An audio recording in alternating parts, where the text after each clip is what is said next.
Benvingudes, fangueres! I si acabes d'arribar, benvinguda en fang. Avui parlarem de fang. Amb ceràmica separem el fang en dos grans grups, el fang de baixa temperatura i el d'alta temperatura.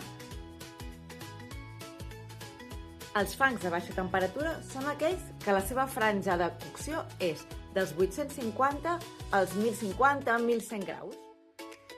I els d'alta temperatura són els que la seva franja va de 1200 a uns 1400 graus aproximadament. Alguns exemples dels fangs de baixa temperatura serien fangs de tipus terracota, pastes negres i fangs blancs.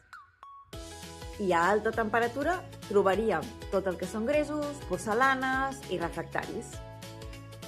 Els esmalts també varien en funció si el fang és de baixa o d'alta temperatura, ja que han d'estar superintegrats en el suport on s'apliquen.